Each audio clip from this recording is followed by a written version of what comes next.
Hello everyone, welcome back to Allcarnews, and you join us here on a freezing and snowy day, but we are pleased to be with this all-new 2026 Dodge Charger 6-pack. Finally, the engines are back in the all-new Charger, and I think Dodge has unlocked a really special formula with this vehicle. If you are following our channel, we reviewed the Daytona Charger ScatPack last summer, which is of course the electric version of it. It was really fast, but you noticed the way it lacked a lot of, character, I think, to it. And it didn't really feel like a special experience in that sense. It was fine, but this package right here with the inline six under the hood, less weight, all-wheel drive with a selectable rear-wheel drive mode, this car has really impressed me actually over the course of this week in pretty much every single weather environment too. It can handle the snow, it can handle the tarmac, it can turn off all-wheel drive, drift, do burnouts. You can do whatever you want in this car, and it's quick, it's quiet, it's comfortable, and honestly, not outrageously expensive either. And of course, this will be offered in both the coupe and four-door versions with a lower power variant coming quite soon, which will be a little more affordable. I don't know, I think Dodge has got a really special formula going on here, especially in this market today where we have the Mustang and this. The Mustang's very much a sports car now. This is still retaining those muscle car roots, but in this newer, modern, all-day, everyday muscle car ethos. It's a really super grand tourer in that sense. It's got the power, it's got the size, it's got the stance. Honestly, I've been falling in love with this car over the course of this week. It's actually really fun. And if you're thinking about it like a sports car, you're thinking about it wrong. Nonetheless, let's go dive in, and I'm going to show you all the things that we love and maybe not so love too much about this 2026 Dodge Charger 6-pack.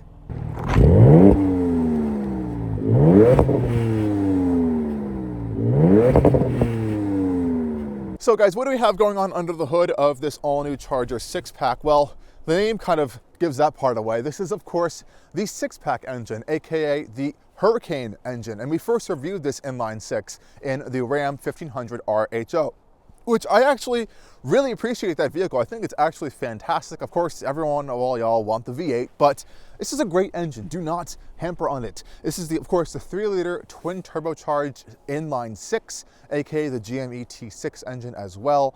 And of course, in this application, it's the high output version, making 550 horsepower and 530-ish pound-feet of torque sent through an 8-speed ZF-sourced automatic gearbox to all four wheels, and via the touch of a button inside, you can disconnect the front axle and make it pure rear-wheel drive, which is very fun to do in this vehicle. Now, of course, there's a lot going on with this engine. It's not a quick slap in from some other products. It actually has some bits on here that are making it a little bit more special for this application. We have these gigantic 54 millimeter high flow Garrett turbochargers on here. Of course, there are two. It makes up to around 30 PSI of boost, which is crazy. And it may not have a high Redline of just over 6,000, but that peak torque comes in at around 2,000 to 2,500 RPM, which is pretty nuts in this vehicle. You really feel that surge of power. And I think it sounds really good for an inline six. It comes standard with this kind of high flow sports exhaust system, which is actually quite nice for this vehicle.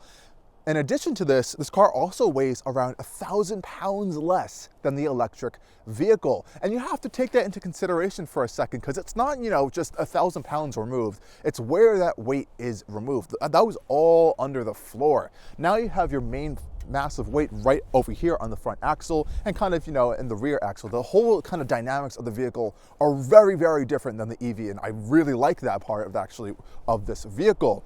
In addition to all this stuff, we are also getting dual inlet intercoolers. We are also getting a forged pistons, a steel crankshaft. This thing is built for power and performance, and the best part about it is there will be a lower output version coming soon, which will make this vehicle cost under $50,000, and of course in the sedan and the coupe variants as well. So I think this is a really great engine. And if you note up here, if you kind of peek in just a little bit, there is about, let's say about this much space in the front of that engine to potentially fit something a little bit larger, if you all know what I mean. Now, one of the things I did like when we had the EV Charger Daytona in for review was the design language. I think this new Charger still looks awesome. It's so wide. It's nearly 80 inches wide, which is, I think, like 2 inches bigger than the last Challenger, which is crazy.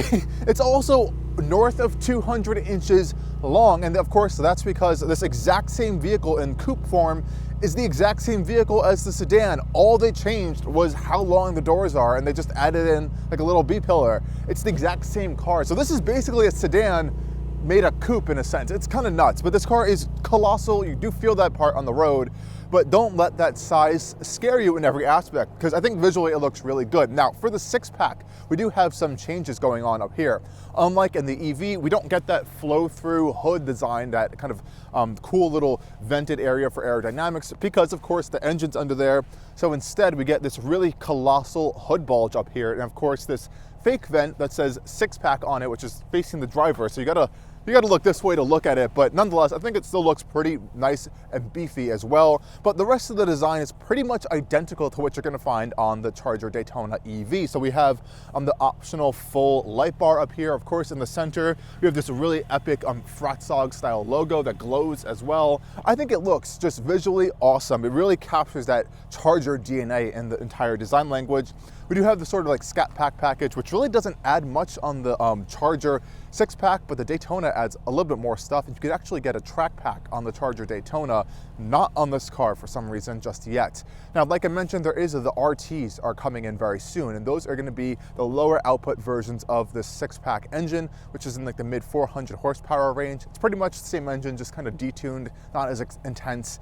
I know that's going to be under $50,000, but at the price of this car starts around $54,000.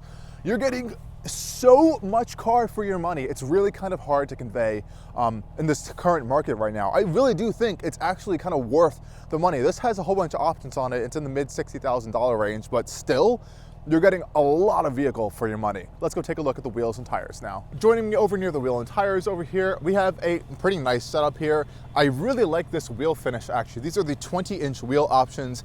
These look a lot better than the just pure silver kind of wheels we had on the Charger Daytona EV from last summer. I also really like this kind of gunmetal finish design. We have the Fratzog logo right in the center over there.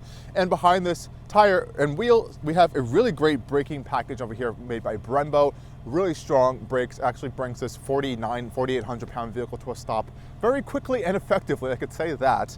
And this particular one is rocking these Goodyear Eagle Sport all-season tires. They are fully square around all four tires here. So it's a 305, 35, 020 on this particular vehicle. Very wide, as one can imagine, but for how wide this vehicle is, for how big it is, and for, you know, it is still a generally heavy car, it gets the job done pretty well, actually. And they're pretty not noisy. They handle the snow surprisingly well as well. And overall, pretty good stuff here. And behind all of this, we have a multi-link suspension setup up front and an independent integral link suspension out back. All of this setup is actually quite nice. Only thing I would say about the suspension, and we'll get to this more in the driving impressions, is that it's a little bit on the stiffer and firmer side. It's more of like a sport tune suspension. And I feel like in some cases, it handles everything generally actually really well. But I feel like in some cases, there could be a little bit more almost like travel. It's a little bit of a harder bumps, I feel, in some cases, but that could also be due to the weight of this vehicle. Now, out back on the Charger, of six-pack over here, again, this one is getting this cool, large, very large, actually, black rear spoiler. I believe this comes with the ScatPack package. And again, pretty much identical design overall, which you're gonna find on the Charger Daytona EV. We have this awesome fastback-esque design shape, and you can see again, up top here, we have that fixed panoramic glass roof option. Down back here, the only real difference is we don't get that speaker system Fratzonic exhaust anymore. We get two massive exhaust tips, and you can hear them. They always will be loud in this vehicle. Every startup in the morning, you will know when the car starts up if you do the remote start as well, which is kind of cool. Now, for the trunk space, this is a really huge selling point of the Charger. We have a button here to open it if you like. This one is getting the power tailgate option, which I highly recommend because our EV did not have this option, and this thing is surprisingly heavy to open and close, actually. So I would just get the plus pack at that rate. This one's also getting this optional, kind of cargo cover up here, which is nice. And the cargo space in this thing is just truly quite wild. So when you fold down that second row of seats, you have like 38 cubic feet of cargo space in a coupe. in a coupe. And of course, the sedan is pretty much identical as well, because it's really just more added doors. So you get all that same cargo space there. And you have a lot of cargo tie down points in the back of this vehicle as well, which is really nice. Lifting up the floor panel over here, you're gonna find not much space whatsoever. I believe your battery is actually located somewhat back here, but you do have terminals under the hood to jump it if you need. Of course, you can fold those seats down like I mentioned. And in this main fastback trunk space, you're in like the 20 to mid 20 to mid 30 cubic feet of cargo space back here, which is really nice as well. So great cargo space in this Charger 6-pack we have here. And the only downside, I guess, in some cases is the shape back here is a little bit funky in some situations. So you kind of got to put stuff deeper. Taller items won't do so well in the lower back of how this thing slopes back. But again, you do get a lot of cargo space that is actually quite usable. And we can either pull it down manually over here, or we got a button located right over here that closes up this cargo space pretty nice and quickly for us, which is a great touch. Okay, everyone, we're gonna go inside now of our Charger 6-pack, and just like the EV Charger that we had, we do have keyless access, of course, in this vehicle, though this one seemingly does not have power folding side mirrors. Actually, they just are manual folding, which is pretty interesting, but we do have keyless access. This also illuminates up at night, which is nice, so you can kind of see where to push. We have a fixed door handle kind of actuator here, but the thing about this vehicle is that the door itself is absolutely colossal because it is a coupe. And again, like I mentioned, the sedan is pretty much this exact same vehicle, just with another door back here, and this front door is shortened. Let's try to get inside the rear seats now. Okay guys, you're gonna notice on the seat back over here, there is only really one way to get into these rear seats really easily, and it's by pressing up this lever right here. You can see our seat will go forward. This kind of quickly releases, and then the seat will automatically kind of push forward by itself, just like that right there, which is nice. And you can see how wide the space is in to get in the rear seat, so I'll hop in really easily.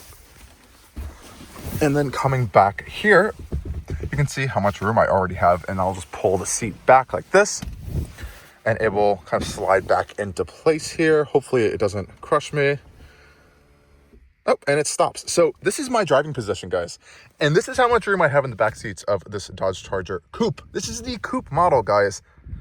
So back here, we actually have a nice amenities. This particular one is getting heated rear seats, which is really nice. Both of the outboard seats are heated, 2 USB-C ports, as well as our own air vents back here. And you got to remember, since this is pretty much the same vehicle as the sedan, all these amenities are going to carry over. Obviously, in the sedan, you'll have a door back here instead of this fixed panel, but we do have our own interior lighting back here, which turns on and off when the vehicle is on, which is nice.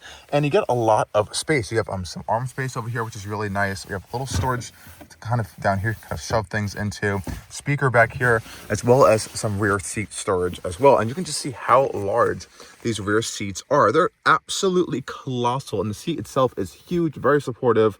This is the black leather option we have on this particular one.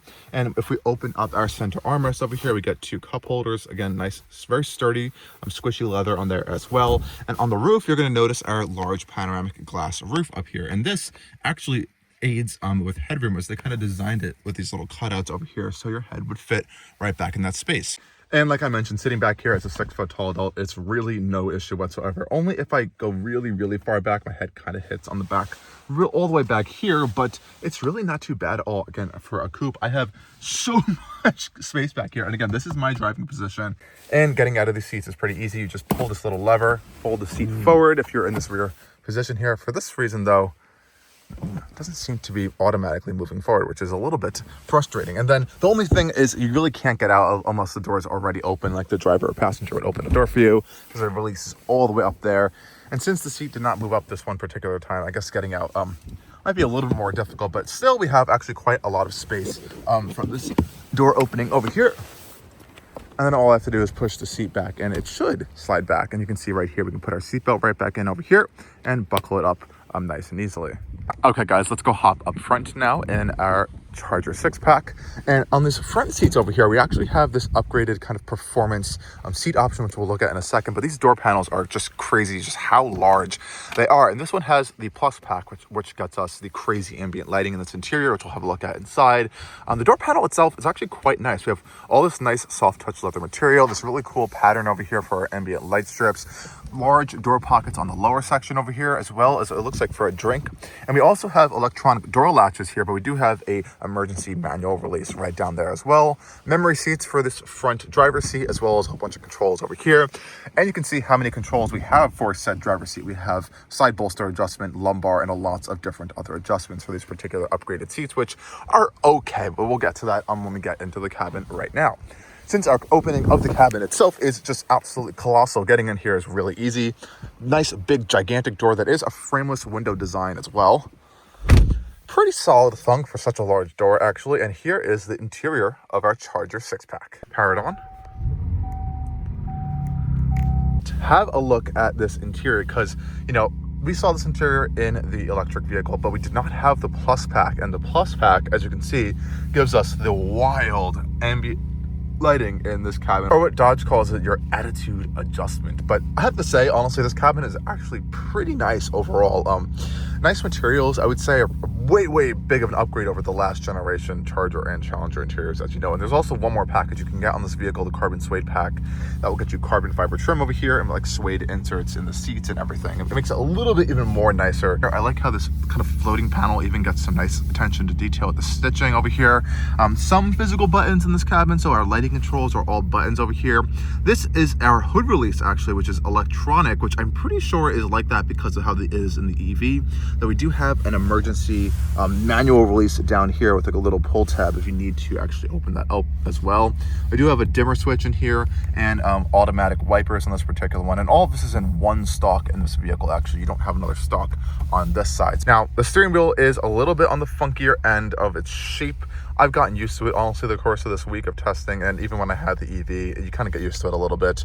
We have our drive mode selector button down here, and that will open up in a whole other page, actually, in our infotainment screen over here. So we have auto, sport, wet, snow, and custom, and every single mode actually is customizable. I can even customize auto mode actually to all these different parameters here, which is kind of cool. But what's really cool is if you put it in sport mode and you're in park, you can put it into rear-wheel drive mode with the touch of a button. You can see rear-wheel drive pops up on our display up there, and it turns off that front axle. Also on the steering wheel over here, you'll note that we have some buttons over here for our digital cluster. So this is the larger digital cluster screen. It's quite large, but you can see from my driving position, it kind of gets a little bit blocked off on the edges by the steering wheel. But we do have a few different things going on here, so we can change our screen design.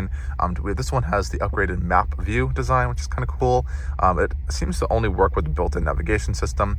And this is your other view here, which is just like these kind of dimmed out gauges. It isn't my favorite designed system, I would say. We also have our heads-up display on this one, which you can kind of, sort of, not really see right now. But that actually is quite nice and has a few different cool designs depending on what drive mode you're in, actually. So for example, if I go to sport mode right now, I press the button a little harder, there we go, sport mode. We actually get a custom sport mode gauge cluster up here, as you can see right now. So this is only available for the sport mode or drive mode. Now, the other weird thing about this car is the driving position is high. This is the lowest. I'm going to put my camera right now at eye level. So my eye level is literally actually quite right up here. This is the lowest you can get in the seat. And this is because, unfortunately, this is an electric vehicle and combustion architecture at the same time. They really had to prioritize the floor pan area for the EV battery, which normally would be underneath here, but this one obviously does not have that. So the seating position is a little bit on the funkier end. The dash itself is a little low overall, so you kind of feel like you're sitting high up. And the steering wheel, honestly, the whole driving position is very funky. It's still taking me some time to get used to it over the course of this week. Still, you have power steering adjustment here, kind of move it in and out, but this is the furthest actually it goes out, right up to here. It doesn't go any further out. And what happens is you have to start like getting really closer to the steering wheel, and then your legs are all kind of messed up because the pedals are too close. It's a little bit of a mess for the driving position, I won't lie, but eventually you may get used to it. We do have paddle shifters on this one as well for our 8-speed automatic gearbox, and we have volume behind here as well as our tuning control on that left hand side over there, which is nice. You can see all the endless amounts of just colors you can kind of make this whole system, and it really does genuinely look really impressive. I think it's one of the coolest features of this interior. And I mentioned if you get the sedan model, this exact door panel design is mimicked both on the front and rear doors, which is, I think, absolutely awesome. Also, what's really cool in this vehicle is the center console area. This has this pistol grip shifter, and despite its comical name, I think it's actually really nice. It's nice to just hold normally. You can rest your hand here. It feels very natural. And we also have a nice stitched side panel over here, which isn't soft touch, but it is stitched, so it looks nice, but a little bit harder for the knee. This center console area is nice as well. We don't have any gloss black other than the buttons here, so it's kind of a gray metallic style design here. And again, my only other complaint that I had in the EV was these cup holders just are not good. And my only issue with it is that there's not enough, I think, support for the cups, and this centerpiece over here is open all the time. So if you have a cup right here and let's say you stop really hard or accelerate really hard, it's gonna fly back. And I've had this happen to me quite frequently, actually. So even if you put it up front here, then it goes forward. So you really either have to have two cups in here or something in here dividing it, and you don't want to put your phone there because this one gets the wireless charging mat over here, and this one is a ventilated wireless charging mat. Works pretty fine. We also get a little storage cubby over here, and this is all part of that plus package that we're getting. That's around, I think, $4,000 or $5,000. Down here, we're also getting 2 USB-C ports right here, as well as some more physical buttons, so we can turn off our auto stop start right there, parking sensors, lane keep assist, traction control, and our launch mode. Our center console area over here has this fairly large cover for our little center storage. I wish it slid a little bit forward. I think this curve area over here doesn't really match quite well up with how I'm driving. Opening this up here, we have quite a lot of storage actually in the center console storage area. We have a 12-volt socket in here as well, and a little bit more some there. It only opens on this side though, so passengers are gonna have to, I guess, do a little reach around to actually get something in here if they put it in there. And then these seats are interesting. These are the upgraded performance seats. So yeah, they're nice. They have side bolster adjustment. Well, I have a few downsides with them. You cannot adjust the headrest, obviously. It is a fixed headrest design. I do wish the side bolsters could get a little bit tighter. It's a very big, very wide seat, so really anyone can feel comfortable eventually in these seats. But I've been a little uncomfortable this week as both the driver's seat and the passenger seat lumbar has randomly decided to fully extend and kind of move up. It's almost like we were getting a massage in the seats, which this car does not have as a feature, but that was quite annoying. So I kept having to push the lumbar in. Almost every other drive it would happen actually in this car, so that's a little bit of a weird glitch I've noticed over the course of this week. And again, the quality of the general design and the materials are actually quite nice. We also have a pretty decent size glove box over here as well, which is really nice. Brand new vehicle. And then we have our center console touchscreen, which is the main highlight of this whole system here. I actually think it's pretty good. It's well placed, angled towards the driver. If you see from the passenger seat over here, it is a little bit angled towards the driver, which is nice. And it's surrounded by these haptic buttons. I did not like these on the EV. I still don't like them. They're just weird. And in some certain lighting conditions, all the color for the color for your temperature gets completely washed out. It's just completely all washed out. And it's a haptic system, so you have to you get a haptic feedback when you press individually, but if you hold down, for example, you can see my temperature is changing. You can kind of do that. But if I press it really quickly and multiple times, the haptic, I've noticed, you can kind of hear it actually, kind of gets a glitch sometimes if I do it too quickly, and it just stops doing it altogether, which is a little funky. But otherwise, it's simple to use, and yes, I like how we have physical buttons to actually control this stuff here. Just, I wish it was actual all buttons. And this software is pretty quick and snappy. This is the latest version of the Uconnect system, as you can see right there. Just some of the graphics are a little funky in some cases. Just have a look at these graphics over here for the auto and sport. They need a software update stat dodge, but otherwise it's pretty simple, easy to use, very configurable. We have a shortcut bar up here. We can kind of hold these things and put them into these different little icons if you haven't used these systems before. Our vehicles page over here has some quick access to a whole bunch of different systems as well. We even have our performance pages and race options. So performance pages, if you've never been in a Dodge, you get a lot of great, crazy information here from all these gauges. Like a lot of different gauges. And then we have our race options page as well. So the race options is where you're going to adjust your launch controls. You can adjust your RPM for your launch control system over here, which is kind of cool. We have a line lock, so we can do a drift in the vehicle. Well, you can do a burnout in the vehicle as well with the line lock mode. And we have our shift light adjustment here for when you're shifting in sport mode as well. So another great part of this is the 360 camera system. It's really great in this car. Very clear, crystal clear cameras actually. You have a truly endless amount of views all around you, and you can favorite some of your better views if you want to use them more often. And we have the optional turn signal activated cameras here. So if I flip my turn signal to the right, we get our right camera to turn on, flip it to the left camera turns on. But overall, I think this is a pretty nice interior. It has its quirks, it has some of its downsides, but it overall has worked well, I think, over the course of this week of testing. I've had no issues in the interior other than the seat randomly sticking out its lumbar almost every other drive, but otherwise I think everything in here has actually worked quite fine.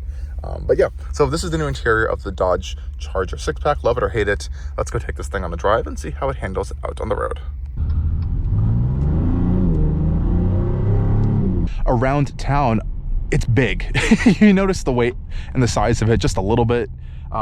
Steering's pretty light and direct, honestly, in all applications, I have to say. Steering feel actually is really nice in this car. It's one of my favorite things I've noticed over the course of this week of testing, especially compared to the EV. You don't notice the weight as much in this vehicle because it is a little bit lighter. So you feel like you have a little bit more nimbleness in the steering. So yeah, it can take a corner, it can take a turn, but it is still a big vehicle, remember that.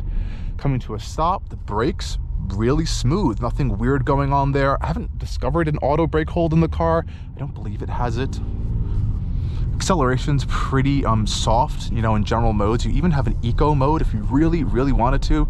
You pop it into eco mode, you have a different color with the lights over here on your gauge cluster, and it does actually just kind of tone down the acceleration tuning with the throttle pedal there just a little bit. But yeah, it doesn't do too much. And honestly, I haven't gotten the worst fuel economy this week, even though I've been driving a little bit spiritedly, since this is a fun vehicle.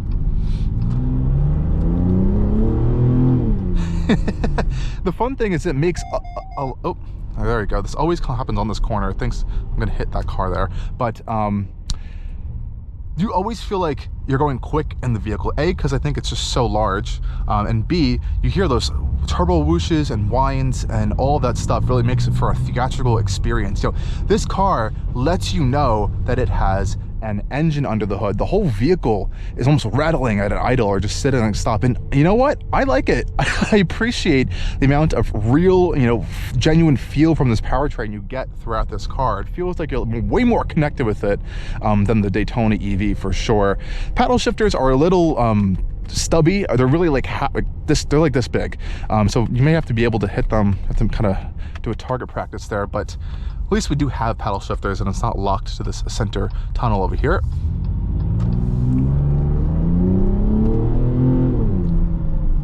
Again, really strong sounds and accelerations. This thing sounds loud in the cabin and outside.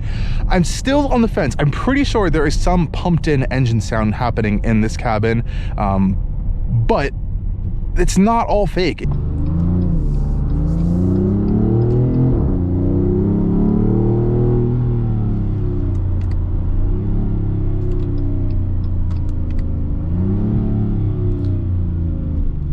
Now, I would say the paddle shifters are okay. They don't feel particularly aggressive or responsive as I would hope they would have felt. The gear shifts, honestly, in auto are a little bit quicker than I feel in the manual mode, so I honestly have just been leaving it in auto most of this week.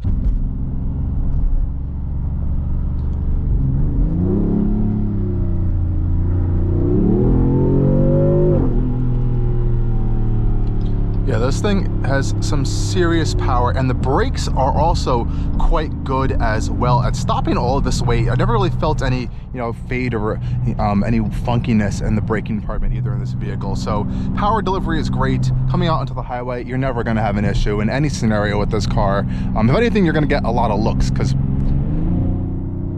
I love that turbo noise, because these just really are not on the roads just yet as much, and they really have just come out as of this filming. We'll take it out of sport mode in just a second. I just want to show you guys these paddle shifters once again. But we do also have a heads-up display on the vehicle, which actually displays quite a lot of nice information. So I'll give it them props there. Ooh, upshifts are nice. Upshifts are quick. It's just the downshifts have a little bit of some. Out on the highway, it also, again, really shines. It's impressively quiet in this cabin on the highway. I'll shut up for a second just so you guys can hear the road noise.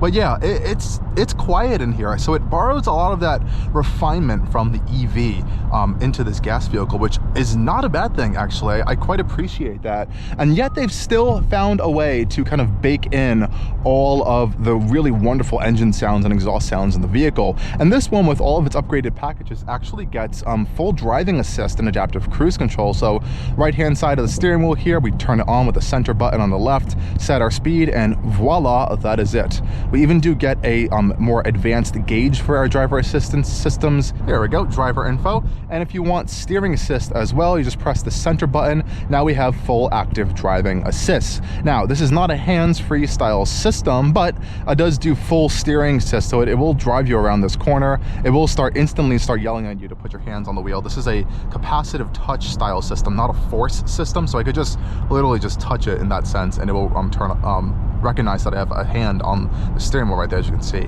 Now, as we are out on the highway hitting some traffic, we can do a quick little demonstration of our audio system. We do have the upgraded audio system in this vehicle. It's pretty loud, pretty punchy, pretty bass heavy. I wouldn't say it's the clearest audio system for an upgrade. I believe it's an Alpine system, but I'll let you guys have a go at that right now. We have a volume knob physical right here, and of course those volume and tune scrollers behind our steering wheel in typical FCA Stellantis fashion.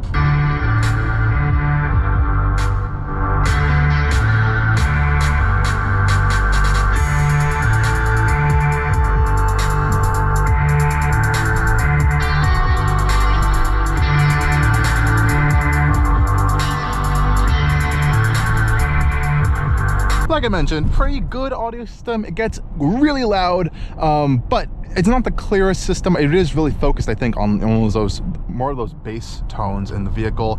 Also, I noticed in this particular car, this could potentially be a pre-production prototype test car, not meant for sale, but some rattles coming from this side, specifically if there's no one sitting in the passenger seat. That sometimes I noticed rattled a little bit, especially if you don't have the seat belt holder buckle snapped into place. That will rattle, and from this headliner piece over here. But again, really early build, relatively new car. The EV actually was pretty okay in build quality overall, so not too bad there. But I have seen some stuff online here and there that I know some of y'all have had some issues with some early models, but that is generally expected in the industry with newer, brand new vehicles, especially one that's ground up all new.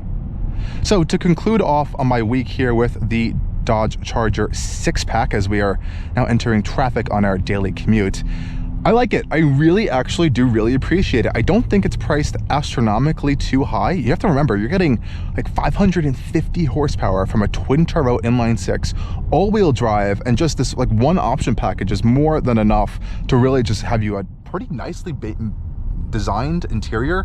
You kind of feel special in this car. Not many people have it just yet, and you know, resale value wise, I can tell you these will be doing much better than the EV versions or the Daytonas. And of course, this will be offered soon in a lower output version that's going to be under $50,000, I believe, with around 420, 430-ish horsepower.